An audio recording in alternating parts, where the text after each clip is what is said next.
समास को देखते हैं। समझुर आस, इसका अर्थ होता है संक्षेप या संक्षिप्त करना। परिभाषा क्या है? अनेक पदानाम एक ही पदी भवनम समास उच्यते, यानी अनेक पदों के स्थान पर एक पद कर देना ही समास कहलाता है। अनेक पद विग्रह वाक्य, विभक्ति चिन्ह अभिवाद। एक पद समस्त पद, जो समासिक पद होता है उसे एक पद, यानी विग्रह वाक्य होता है। भाषा में जब किसी समस्त पद को लिख दिया जाता है, जैसे वह जो चक्षु से श्रवण करता है, ये क्या है? विग्रह हो गया। और समस्त पद क्या है? चक्षु सर्वा।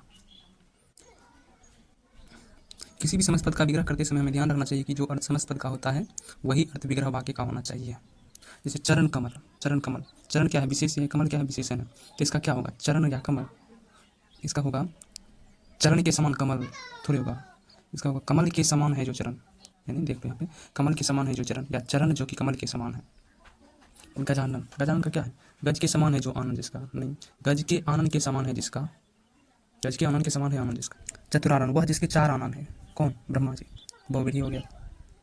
जैसे पीताम्बर, पीताम्बर का विग्रह करना है तो पीत है जो अंबर, पीत है जो अंबर, पीत मिस होता है क्या? पीला वस्त्र, पीला, और अंबर मिस वस्त्र, पीत है जो अंबर, क्या हो गया? कर्मधारय। पीत है अंबर जिसके, तो पीला वस्त्र किसके हैं? विष्णु जी के लिए, तो ये बहुविधि हो गया। अब अगर पीताम्बर शब्द में पूछेगा कौन सा समास है, और ऑप्शन देगा तत्पुरुष द्वंद कर्मधारय बहुव्रीहि, तो पीताम्बर में दोनों है, कर्मधारय भी है बहुव्रीहि, जैसे प्रयोग करना है हमें उस पर निर्भर करता है। तो पीताम्बर का अगर हम प्रयोग करें, पीत है अंबर जो, पीत है जो अंबर, ये कर्मधारय हो गया, और पीत है अंबर जिसके, ये बहुव्रीहि हो गया। तो इसका क्या हो जाएगा? देखो, जब भी कर्मधारय और बहुव्रीहि हो ऑप्शन में, तो और उसका विग्रह करने पे दोनों आए, कर्मधारय भी आए और बहुव्रीहि भी आए, तो कोई भी आए तो उसका महत्व दिया जाता है बहुव्रीहि का। हम जैसे नोट में देख लो, यदि किसी समस्त पद में एक से अधिक समास हो या दूसरा समास बहुव्रीहि हो तो हमें बहुव्रीहि को चुनना चाहिए। बहुव्रीहि समास अर्थ प्रधान समास है, जबकि अन्य समास संरचना प्रधान समास है। भाषा में अर्थ ही मुख्य है, संरचना गौण है, इसलिए बहुव्रीहि को समासों का राजा कहा जाता है। जैसे नीलकंठ, नीला है कंठ जो, ये कर्मधारय है, और नीला हो कंठ जिसका, बहुव्रीहि। नीलकंठ में कौन सा समास है? तो हो जाएगा बहुव्रीहि। समास के भेद देखते, तो सो माकल शोर कितना अक्षर से बना है? 3 अक्षर से बनाते, 3 गुना 2 कर देना, 3 गुना 6, 6 भेद हैं। और इसका हम ट्रिक भी बनाए, अतिक दाब, अतिक दाब यानी अधिक दाब, तो अधिक का त वर्ण का ही है ध, तो अतिक दाब, तो अस हो गया। अव्ययी भाव समास, तत्पुरुष समास, कर्मधारय समास, द्विगु समास, द्वंद्व समास और बहुव्रीहि समास। तत्पुरुष का ही है कर्मधारय और द्विगु, इसी का एक भेद माना जाता है। समास के भेद पूछ देगा कितना है, तो समास 3 अक्षर से मिलकर बनाए, 3 गुना 6 कर देना, 3 गुना तो 3 गुना 6, तो इसका ट्रिक बनाए अधिक दाब। तो ऐसे अव्ययी भाव समास, तत्पुरुष समास, कर्मधारय समास, द्विगु समास, द्वंद्व समास और बहुव्रीहि समास। तत्पुरुष का ही कर्मधारय और द्विगु, ये दोनों इस तरह का भेद है। पदों की प्रधानता के आधार पर हिंदी में समासों की संख्या 4 है, तो वही कर्मधारय और द्विगु को हटा दो तो 4 हो जाएगा। तो अब ये देखो कौन सा पद प्रधान होता है, जैसे पूर्व पद और उत्तर पद। तो पूर्व पद जिसका प्रधान हो और अंतिम पद उत्तर पद गौण हो तो वो अव्ययी भाव समास होगा। ओ से अव्ययी, ओ से अगला, अगला पद प्रधान होगा। उसके बाद आ जाओ, जिसका कि पूर्व पद गौण हो लेकिन उत्तर पद प्रधान हो, द्वितीय पद प्रधान हो, तो वो हो जाएगा तत्पुरुष। तत्पुरुष में ही कर्मधारय और द्विगु आ जाता है। और जिसका दोनों पद प्रधान हो तो द्वंद्व होगा, दो से दंड, दो से दोनों, द्वंद्व का दोनों पद प्रधान हो। और जिसका दोनों पद गौण हो, कहीं तीसरा पद ही प्रधान हो, तो वो हो जाएगा बहुव्रीहि। तो ये देखो चिन्ह जो है सही का निशान प्रधान है गया, क्रॉस का चिन्ह गौण हो गया। ये देख लो, ये बहुत ही इंपॉर्टेंट है। भेद के साथ ही उसकी संरचना दी गई है समासों का। तो अव्ययी भाव में क्या होता है? प्रथम पद प्रधान होता है, क्या होता है? प्रथम पद प्रधान प्लस प्रथम पद उपसर्ग होता है, क्या होता है? प्रथम पद उपसर्ग होता है। तत्पुरुष में द्वितीय पद दूसरा पद प्रधान होता है प्लस कारक चिन्ह होता है। और कर्मधारय, कर्मधारय में विशेषण प्लस विशेष्य होता है। कर्मधारय में भी द्वितीय पद प्रधान होता है प्लस विशेषण प्लस विशेष्य का ये होता है। द्विगु में भी, द्विगु में द्वितीय पद प्रधान होता है, और कर्मधारय में भी दूसरा, तत्पुरुष कर्मधारय द्विगु तो एक ही का है, कर्मधारय और द्विगु तत्पुरुष का ही उदाहरण है। कर्मधारय में दूसरा पद प्रधान होता है, द्विगु में भी दूसरा पद प्रधान होता है, प्लस पहला पद संख्या होता है, दूसरा पद संज्ञा होता है। द्वंद्व में दोनों पद प्रधान होता है, जैसे कि रात दिन, खाना वाना। बहुव्रीहि में अन्य पद प्रधान होता है। यहाँ देख लो अभी भी वो समास का शॉर्ट में प्रथम पद प्रधान होता है, उत्तर पद कौन होता है, तो शॉर्ट में हम चिन्ह दिखा देते हैं एक बार। तो अव्ययी भाव समास करते हैं, अव्ययी भाव समास ऐसा समास पद जो अव्यय का भाव देता था उस समास पद का वाक्य में प्रयोग होने पर क्रिया विशेषण का कार्य करे, उसे ही अव्ययी भाव समास कहते हैं। अब इसका पहचान देख लो, जहाँ प्रथम पद प्रधान हो वह अव्ययी समास होता है। जैसे इसमें लगाएगा यथा, तथा, यावत, भर, बे, ला, ना, हर, तर, ब, तथा। संस्कृत भाषा को प्र, प्रा, अप, सम, अतु, प्रति, अव्ययी आदि। तो अव्ययी भाव समास के उदाहरण देख लेते हैं। यथा विधि, तो क्या है? यथा और विधि, तो यथा क्या है? उपसर्ग है। यथा विधि के अनुसार, यथा कर्म, यथा उपसर्ग है, यथा और कर्म, कर्म के अनुसार, जैसे कर्म के अनुसार। यथा और मति, यथा उपसर्ग है, मति के अनुसार। यथा शक्ति, शक्ति के अनुसार। यथा अनुरूप, यथा उपसर्ग है ना, दिख रहा है। प्रतिफल, फल के अनुरूप, ये सब उदाहरण है। नोट, पुनरावृत्ति संज्ञा सर्वनाम और अवयव की अगर पुनरावृत्ति हो तो वो अवयवी भाव का होगा, लेकिन विशेषण का अगर पुनरावृत्ति होगा तो कर्मधारय होगा। देख लो, यदि किसी संज्ञा सर्वनाम में यदि किसी संज्ञा सर्वनाम एवं अवयव में की पुनरावृत्ति हो तो वो अवयवी समास होगा। अगर विशेषण शब्द की पुनरावृत्ति हो तो वो कर्मधारय समास होगा। जैसे संज्ञा में घर घर, गली गली, नगर नगर, और सर्वनाम में किसी न किसी को तो यह बात पता होगी, और अवयव वहाँ वहाँ, जहाँ जहाँ, रातों रात, रात रात, दिन दिन, एक एक, विशेषण छोटे छोटे फल लाए, कर्मधारय समास होगा। कर्मधारय का एक देख लेते हैं। कु क सु स दूर महाश्रेष्ठ बद खुश मद तीव्र अल्प सत परम पूर्ण आदि अवयव उपसर्ग हो तो वहाँ पर कर्मधारय समास होगा, क्योंकि उपसर्ग किसी संज्ञा की विशेषता प्रकट करता है, क्योंकि क्या करता है, विशेषता प्रकट करता है संज्ञा की। तथा विशेषण एवं संज्ञा का मिलन कर्मधारय कहलाता है। जैसे सुफल, सु को हटा दिया जाए तो क्या होगा, फल। लेकिन सु से सुंदर फल या अच्छा फल।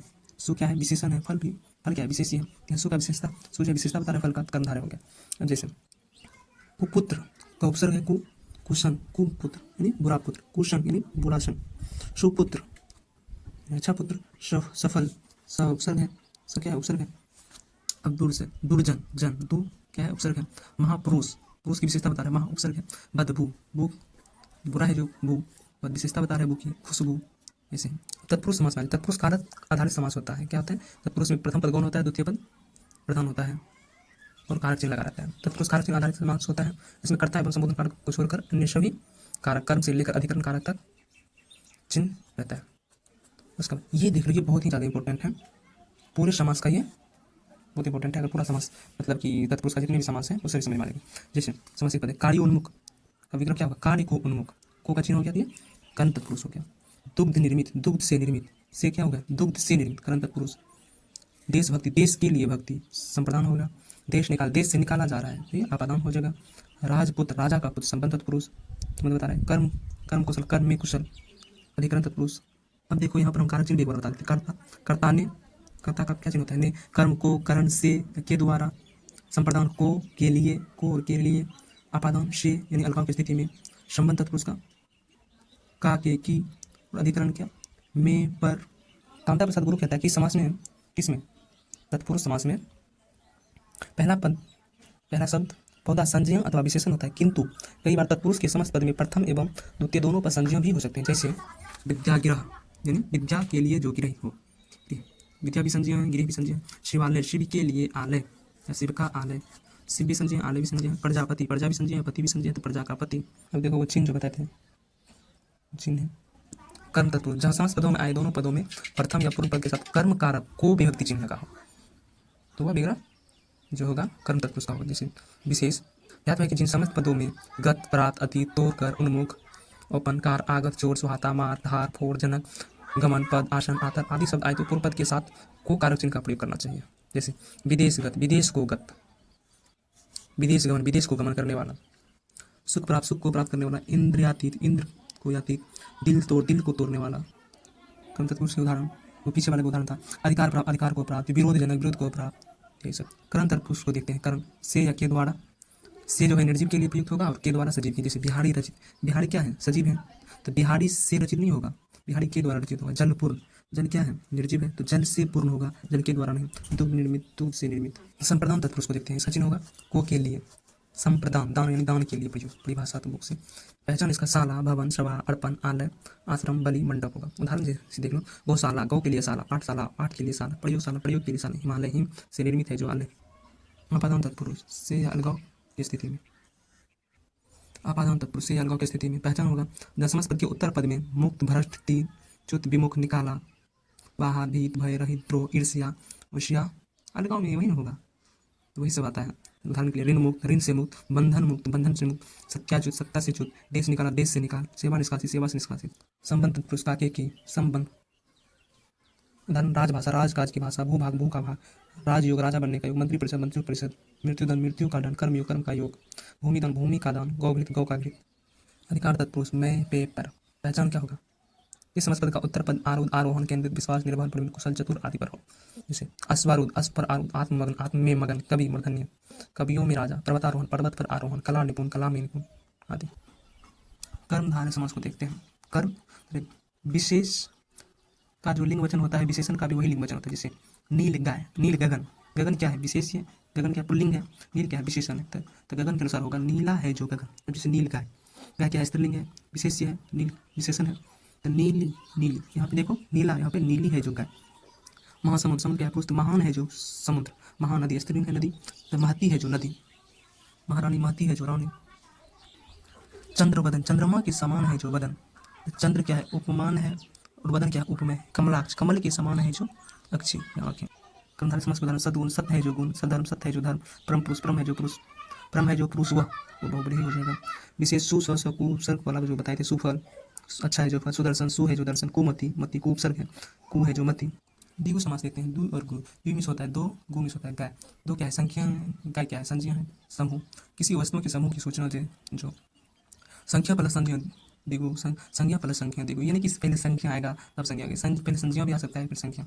देखो नोट, संख्या प्लस संज्ञा मिलकर अगर पौराणिक पात्र स्थान विशेष पुस्तक विशेष विशेषण अर्थ का संरचना करे तो भले ही संख्या प्लस संज्ञा का हो किंतु वहाँ द्विगु समास नहीं होगा, वहाँ पर बहुव्रीहि समास होगा। जैसे त्रिनेत्र, तीन त्रिमिस हो गया, तीन नेत्र, तीन हो गया संख्या और नेत्र हो गया संज्ञा, लेकिन फिर भी यह तीन है नेत्र जिसकी ये बहुव्रीहि होगा। त्रिनेत्र क्या होगा, क्योंकि ये पौराणिक पात्र है, ये बहुव्रीहि का उदाहरण है।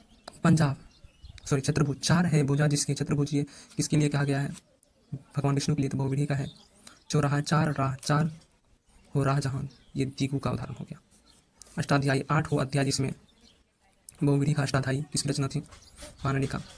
पुस्तक विशेष का देखते हैं, संख्या प्लस संज्ञा होगा परंतु द्विगु नहीं बहुव्रीहि होगा। जैसे अष्टाध्यायी आठ अध्याय जिसमें आठ अध्याय, पंचतत्व पाँच होता है जिसमें सत्सई पंचांग पाँच हैं जिसमें।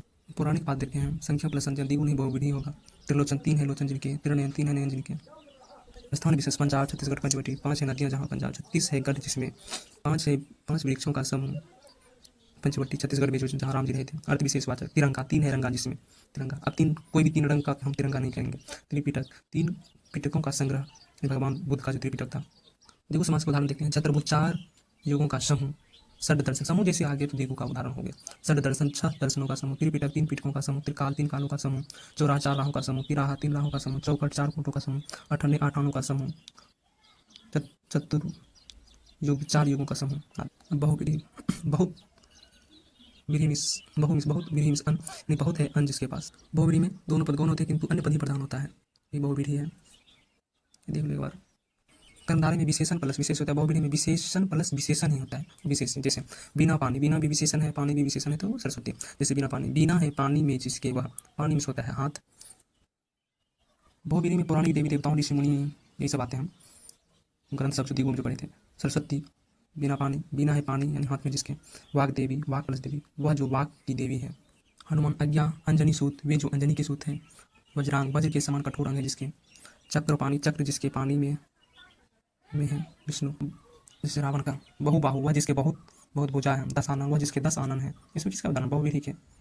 द्वंद्व, द्वंद्व समास अर्थ दो वस्तुओं का योग या जोड़ा, दोनों पद या सभी पद प्रधान हो। द्वंद्व समास में समुच्चय बोधक अवयवी और तथा या अथवा आदि का प्रयोग होता है। भेद इसका देख ले, इतरेतर द्वंद्व समास, इतर प्लस इतर, इतर में संज्ञा संज्ञा ये सब छोड़ दो, मेन है ये देख लो एक बार। इतरेतर वैकल्पिक और समाहार, देखो इतरेतर का भीमार्जुन, भीम और अर्जुन, और तथा इतरेतर में और तथा का प्रयोग करेंगे। वैकल्पिक में या अथवा का प्रयोग करेंगे। समाहार में आदि इत्यादि का प्रयोग करेंगे। भीमार्जुन, भीम और अर्जुन, शिव केशव, शिव तथा केशव का प्रयोग करेंगे। वैकल्पिक में रात दिन तथा रात दिन का प्रयोग करेंगे। समाहार में हाल चाल इत्यादि का प्रयोग करेंगे। बस वाच्य देखते हैं, वाक्य में प्रयुक्त क्रिया रूप कर्ता या भाव जिसके अनुसार प्रयुक्त हुआ है, इसका बोध कराने वाले कारकों को वाच्य कहते हैं। इसके तीन भेद हैं, कौन कौन, कर्तृवाच्य, भाववाच्य, कर्तृवाच्य, कर्मवाच्य और भाववाच्य। कर्तृवाच्य को देखते हैं, सॉरी क्रिया पर देखते हैं, क्रिया के आधार पर वाच्य देखते हैं।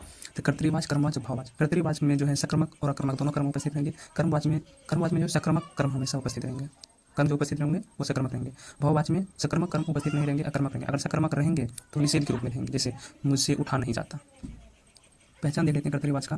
कर्तृवाच्य में जाता है, खाता है, बैठता है, रोता है आदि का प्रयोग होगा। कर्मवाच्य में मुख्य क्रिया के साथ जा का प्रयोग, जैसे मुख्य क्रिया प्लस जा, जैसे जाया जाता है, बैठा जाता है, खाया जाता है। भाववाच्य में जा का प्रयोग प्लस कर्म नहीं रहेगा, अगर रहेगा तो निषेध रहेगा। कर्तृवाच्य में कर्ता प्रधान होता है, क्रिया व्यापार का संचालक होता है। कर्ता प्रधान, क्रिया अकर्मक होता है, जैसे कर्तृवाच्य में क्रिया अगर अकर्मक हुआ तो बच्चा रोता है, क्रिया अगर सकर्मक रहता है तो बच्चा पुस्तक पढ़ता है, ऐसे रहेगा उदाहरण। जैसे भारत, कर्तृवाच्य का उदाहरण, भारत प्रतिवर्ष नए उपग्रह छोड़ता है। कुत्ता सारी रात भौंकता है। माली बगीचे में फूल तोड़ रहा है। आनंदा बाजार से पुस्तकें खरीदती है। इस समय देखो, भारत प्रतिवर्ष नए उपग्रह छोड़ता है, भारत छोड़ता है, कर्ता के अनुसार प्रयोग है। कुत्ता सारी रात भौंकता है तो भौंकता है। माली बगीचे में फूल तोड़ रहा है। आनंदा बाजार से पुस्तकें खरीदती है, तो पुस्तक पुल्लिंग है लेकिन खरीदती है, ये आनंदा स्त्रीलिंग है तो इसी वजह से यहाँ खरीदती है। कर्मवाच्य, कर्म प्रधान होता है, कर्ता गौण से के द्वारा सकर्मक। उदाहरण, माँ के द्वारा खाना बनाया गया। स्त्रियों के द्वारा मंगल गीत गाए, भाषण दिया गया, कुआं खोदा गया, यानी के दोबारा अर लगा रहता है। भाववाची देखते हैं। भाववाची क्रिया की प्रधान होती है पुल्लिंग, एक वचन और अनेक वचन, और एक वचन क्रिया रहता है प्राय निषेधात्मक होता है। मुख्य क्रिया प्रजा, उससे चला जाता है, तुमसे बैठा जाता है, हाथी से धीरे धीरे चला जाता है, उनसे गाया नहीं जाता, पिताजी से खाया नहीं जाता, हिमें से पढ़ा नहीं जाता, या हिमें से पढ़ा गया, आज फैसला सुनाया जाएगा।